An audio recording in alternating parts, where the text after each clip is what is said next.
여러분, 오늘은 주님께서 장사된 지 첫날이 지난 토요일입니다. 우리가 먼저 부활신앙을 갖고 살기에 부활의 의미를 다시금 되새기며 주님 약속하신 날까지 우리가 이 신앙으로 살아가기를 소망합니다. 함께 기도하겠습니다. 하나님 감사합니다. 우리에게 부활 소망을 주신 주님, 오늘도 주의 말씀을 생각할 때에 돌문을 열고 나오신 주님의 생명이 우리에게 다시 사심의 증거임을 알게 하시고 하나님의 약속하신 말씀을 붙잡고 이날도 우리가 하늘의 소망을 가지고 살아가는 주의 사랑하는 자녀들 되게 해주시옵소서. 무덤 문을 여시고 다시 사신 예수님 이름으로 기도합니다. 아멘. 찬송가 162장 찬양 드리겠습니다. 162장입니다.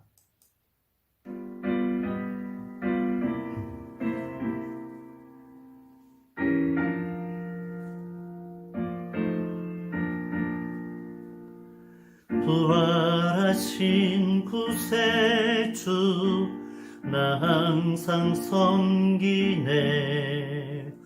온 세상 조롱해도 주 정령 사셨네. 그 은혜로운 손길 부드러운 음성 주 예수 나와 함께 늘 계시네. 예수 늘 살아 계셔서 주 동행하여 주시며 늘 말씀하시네. 예수 내 구세주 예수 내 맘에 살아계시네. 늘 살아계시네. 온 세상 살펴보니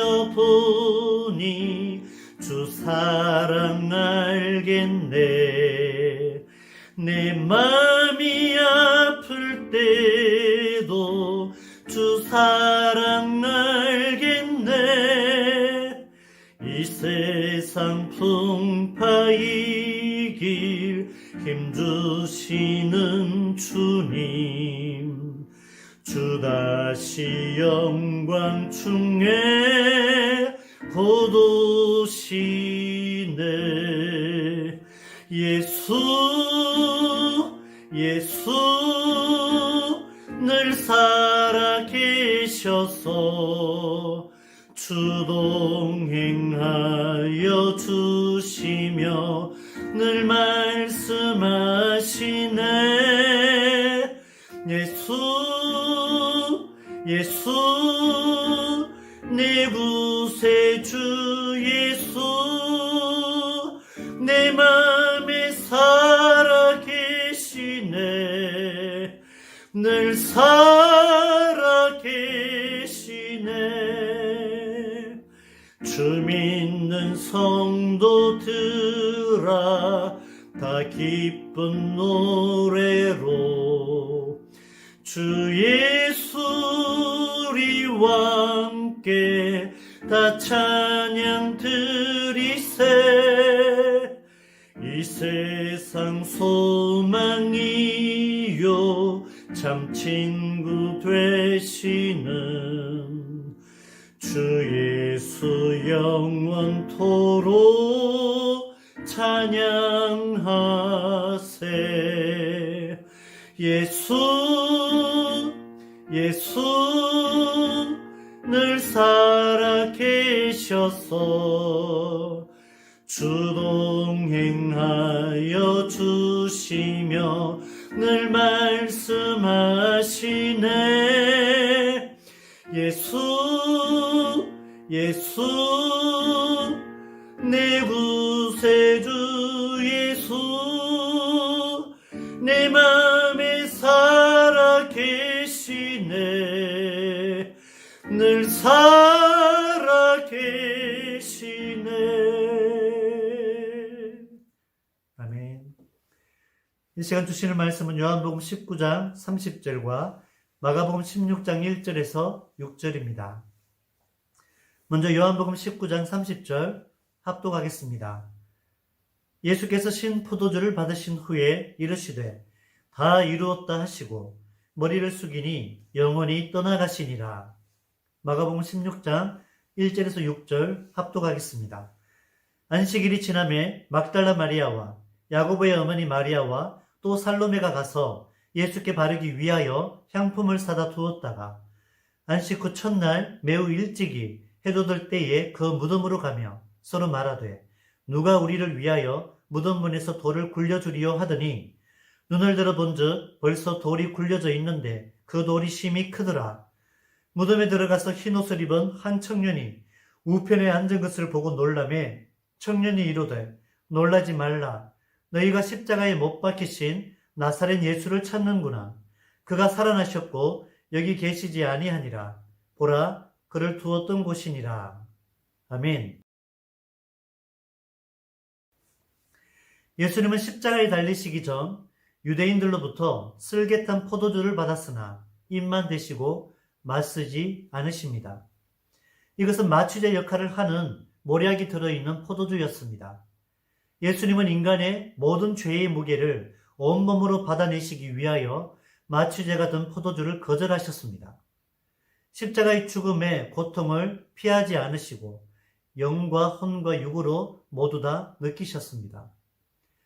그러나 십자가에 달리신 후에는 로마 군인이 준 해면에 적셔진 신포도주를 받으십니다. 십자가 위에서 타는 목마름을 겪으셨고 군병들은 신포도주를 적신 해면을 우설초에 매어 예수님의 입을 적십니다. 포도주와 관련한 위 두 사건은 시편 69편 21절 예언의 성취입니다. 저희가 쓸개를 나의 식물로 주며 가랄 때의 초로 마시워 싸우니. 아멘. 이 예언이 십자가 위에서 이루어졌습니다. 예수님께서 그렇게 신포도주를 받으신 후에 십자가에서의 6번째 말씀을 하십니다. 다 이루었다. 십자가에 달리는 사형수들은 대개 3일 정도 버팁니다. 길게는 일주일을 버틴 자도 있습니다. 보통은 십자가에서 죽으면 맹독류들이 날아와 시체를 뜯어먹도록 방치하였습니다. 십자가형을 당한 자는 장례도 치를 수 없는 것이 당시 상황이었습니다. 그러나 지금 유대인에게는 특별한 상황입니다. 내일이 안식일입니다. 노동을 할 수 없는 안식일이 되기 전 모든 상황을 종료해야 합니다. 유대인들은 죄수들이 빨리 죽도록 빌라도에게 요청합니다. 이에 로마 군인들이 두 강도의 무릎을 둔기로 쳐서 더 이상 십자가에서 버틸 수 없게 합니다. 그래야 다리로 몸을 일으키며 횡격막을 열지 못합니다. 숨을 쉴 수 없기에 빨리 죽습니다. 예수님께 이르러서 보니 이미 운명하셨습니다. 그래서 다리를 꺾지 아니합니다.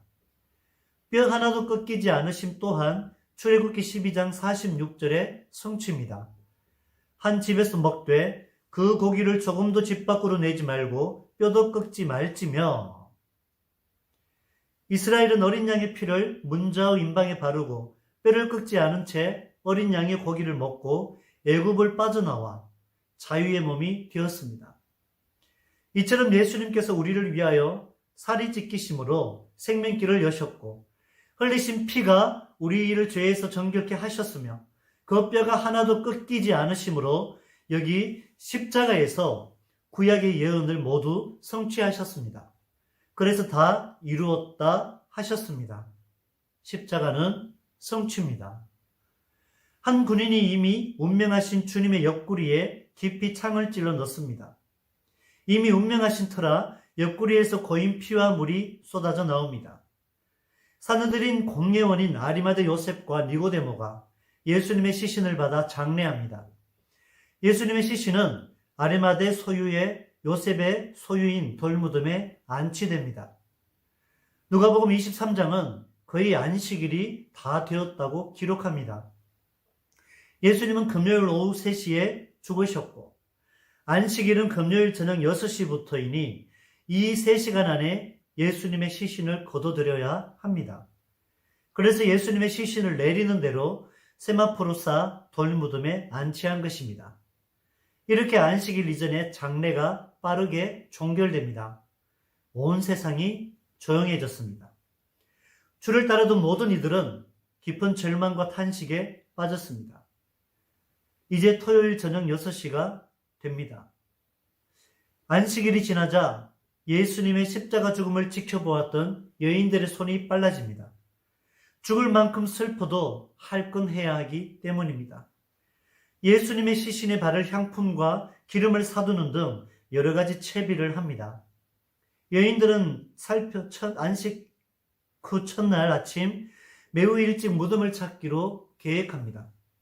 꼼꼼히 살펴보지 못한 예수님의 시신의 기름과 향품을 바르기 위해 안식일이 지나기를 기다렸던 것입니다.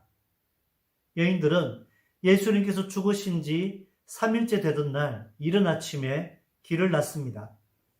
준비해둔 향품을 들고 예수님이 안치된 돌무덤을 향하여 다름박질합니다.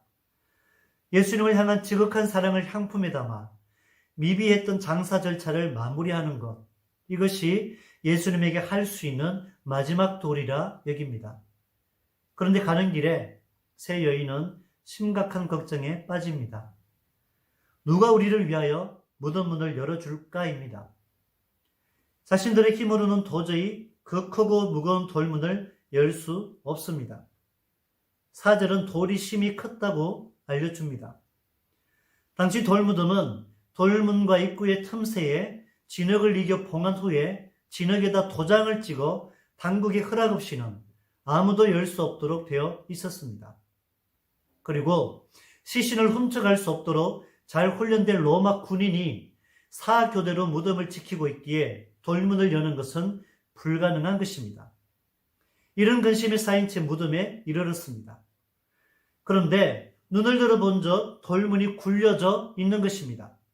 봉인은 떨어져 나갔고 돌문은 열려 있었으며 무덤 속에는 시신을 감았던 세마포만 고이 개켜져 남아있고 시신은 무덤 속에서 발견되지 않습니다. 빈 무덤만 있습니다. 분명히 장례를 치른 후 시신을 누워두었으나 지금 무덤 속이 비었다는 것입니다. 십자가에서 죽으신 지 3일 만에 다시 사신 예수의 생명이 굳게 닫힌 돌문도 열어젖히신 것입니다. 예수님께서는 이렇듯 분명히 십자가에서 운명하심으로 구원을 성취하셨으며 돌무덤에 안치되셨습니다. 예수님은 십자가 위에서 구약의 예언들을 모두 이루셨습니다. 다 이루었다. 그리고 3일 만에 죽음의 권세를 깨고 부활하셨습니다. 할렐루야. 그래서 기독교는 빈 무덤의 종교며 우리의 신앙을 부활신앙이라 합니다. 놀란 여인들은 허리를 굽혀 무덤 안으로 들어갑니다. 예수님 누이셨던 자리는 비어있고 대신 흰옷 입은 한 청년이 있습니다. 마태복음은 이 청년을 천사라 합니다.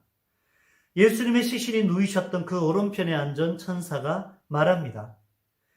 청년이 이르되 놀라지 말라. 너희가 십자가에 못 박히신 나사렛 예수를 찾는구나. 그가 살아나셨고 여기 계시지 아니하니라. 보라, 그를 두었던 곳이니라. 천사의 증언입니다. 분명히 나사렛 예수님은 십자가에 못 박혀 죽으셨다는 것입니다. 그 시신이 여기 돌무덤에 누이셨다는 것입니다. 그리고 그가 사셨기에 지금 무덤 속이 비었다는 것입니다. 그러니 죽은 자 가운데서 산 자를 찾지 말라는 것입니다. 이것을 믿는 것이 우리의 신앙입니다. 예수님은 십자가 죽으심으로 하나님의 뜻을 다 이루셨고 다시 사셨습니다. 무슨 이유로 이 여자들이 빈 무덤을 발견하고 부활을 증언한 최초의 인물이 되었을까요? 마가복음 15장 47절입니다. 막달라 마리아와 요새의 어머니 마리아가 예수 둔 곳을 보더라. 이미 여자들은 예수님의 시신이 안치된 장소를 미리 알고 눈여겨보았습니다. 예수님의 부활을 기대해서 간 것이 아닙니다. 대충 치러진 장사 절차를 보충하고 애국하기 위해서 안식 후 첫날 이른 아침에 무덤으로 급히 갔습니다. 죽으셨으나 여전히 예수님을 사랑하는 그들의 행동 때문에 부활의 최초 목격자이면서 증인이 된 것입니다. 천사는 여자들을 재촉합니다. 어서 가서 베드로와 모든 제자에게 이 사실을 전하라는 것입니다. 부활하신 그리스도께서 제자들 앞서 갈릴리로 가실 것을 알리라는 겁니다. 천사가 전한 이 말은 예수께서 스스로 말씀하셨던 약속입니다. 그러나 내가 살아난 후에 너희보다 먼저 갈릴리로 가리라. 이 말의 함축된 뜻은 십자가 죽음으로 인해 잠시 멈추었던 하나님 나라 사역을 다시 시작하시겠다는 약속입니다. 너희가 거기서 그를 배우리라는 말은 너희가 갈릴리에서 부활하신 예수님을 직접 만나게 되리라는 것입니다. 이 말을 들은 세 여인은 몹시 놀라 떨며 무덤 밖으로 뛰쳐나옵니다. 최초로 예수님의 부활을 증언하였습니다. 처음 인간인 아담과 하와 이후에 그 어떤 사람도 죽었다가 부활한 적이 없습니다. 그런데 예수님이 다시 사셨습니다. 예수님이 곧 생명이시기에 사망이 예수님을 3일 동안 가로막고 있었으나 예수님의 생명은 죄와 사망을 정복하셨습니다. 무덤 문을 열고 주님은 부활하셨습니다. 영원한 소망이 되셨습니다. 그래서 십자가는 부활의 증거입니다. 죽음 없이 부활이 있을 수 없는 것입니다. 십자가는 구원의 성취인 것입니다. 죽어야만 다시 사는 부활을 위하여 먼저 십자가에서 죽으심으로 구약의 예언을 다 이루셨습니다. 이렇게 십자가에서 우리를 위해 생명길을 내신 예수님이 다시 사셨습니다. 십자가에서 구원을 성취하신 예수로 인해 부활의 길이 내게도 열렸음을 믿음으로 선포하시기 원합니다. 이 부활신앙으로 삶 속에 몰려드는 죄와 사망의 모든 어둠을 몰아내는 믿음의 승리자들 되시기를 주님의 이름으로 축복합니다. 예수 다시 사셨습니다. 기도하겠습니다. 사랑의 하나님 감사합니다. 십자가에서 구약의 모든 예언을 성취하시고 우리에게 구원을 이루신 주님을 찬양합니다. 죄와 사망의 권세를 생명으로 정복하시고 다시 사신 부활의 예수님을 믿습니다. 나도 주님 다시 오시는 그때에 부활의 영광에 참여함을 믿고 부활신앙으로 승리하는 매일의 삶이 되게 하여 주옵소서. 죽음에서 부활하신 예수님 이름으로 기도합니다. 아멘. 이 시간 아래에 두 가지 기도 제목을 가지고 각자의 처소에서 기도하기 원합니다. 첫 번째 기도는 십자가 고난 없이 부활의 영광이 없음을 압니다. 내가 맞이하는 고난을 기꺼이 감내함으로 부활의 증거로 삼게 하옵소서. 승리케 하여 주옵소서. 이렇게 기도하고요. 그리고 다음 기도 제목으로는 주님 다시 오시기까지 부활신앙으로 살게 하옵소서. 이 신앙으로 우리의 평생을 기대와 소망으로 살게 하여 주옵소서. 이렇게 이 시간 각자의 자리에서 기도하시기 바랍니다.